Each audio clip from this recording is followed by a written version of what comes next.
मेरठ की तंग गलियों में एक ऐसा राज छिपा था जो पूरे शहर को हिलाकर रख देने वाला था। ये कहानी है सौरभ रस्तोगी, उनकी पत्नी मुस्कान रस्तोगी और मुस्कान के प्रेमी साहिल शुक्लाचार्य की, जो प्यार, धोखे और खौफनाक हत्या से भरी हुई थी।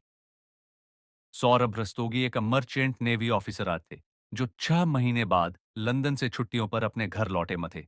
उनकी शादी मुस्कान से हुई थी, जो देखने में वमासूम और शांत स्वभावन की लगती थी, लेकिन उसकी आंखों में एक अलग ही कहानी थी। एक ऐसा प्रेम जिसे वह अपने पति से छुपा रही थी। पड़ोस में रहने वाला साहिल शुक्ला मुस्कान का प्रेमी था। दोनों के बीच महीनों से गुप्त प्रेम प्रसंग चल रहा था, जो अब किसी भी हद तक जाने को तैयार था। सौरभ की वापसी ने मुस्कान के लिए मुसीबत बढ़ा दी थी, क्योंकि अब वह खुलकर साहिल से नहीं मिल सकती थी। मुस्कान और साहिल को एक ही रास्ता नजर आया, सौरभ को इस दुनिया से हटा देना। एक रात जब सौरभ घर आया, मुस्कान ने उसे खास डिनर बनाया। खाने में नशीली दवाई मिला दी गई। सौरभ को एहसास भी नहीं हुआ कि ये उसकी आखिरी रात बस होने वाली है। जब सौरभ बेहोश हो गया, तो साहिल चुपके से घर में दाखिल हुआ।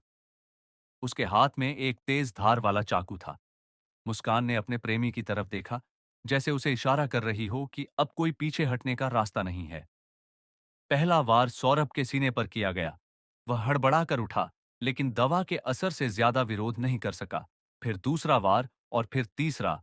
रक्त पूरे फर्श पर फैल चुका था। मुस्कान और साहिल ने मिलकर सौरभ के शरीर के 10 से 12 टुकड़े किए। वे चाहते थे कि लाश कभी भी बरामद न हो। उन्होंने बस एक बड़ा प्लास्टिक का ड्रम लिया और उसमें सीमेंट और डस्ट का घोला भरकर शव को उसमें डाल दिया। अब उन्हें लगा कि सब कुछ प्लान के मुताबिक हो गया। हत्या के बाद दोनों हिमाचल घूमने चले गए, ये सोचकर कि पुलिस को कभी भी शक नहीं होगा, लेकिन उन्हें नहीं पता था कि किस्मत उनके खिलाफ थी।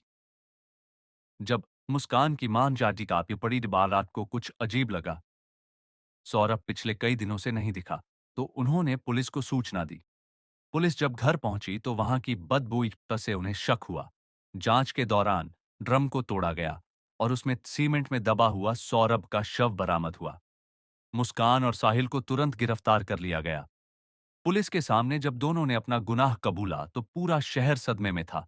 इस घटना ने यह साबित कर दिया कि प्यार अगर बहुत से ज्यादा लालची और जुनूनी हो जाए, तो वह एक खूनी खेल बन सकता है।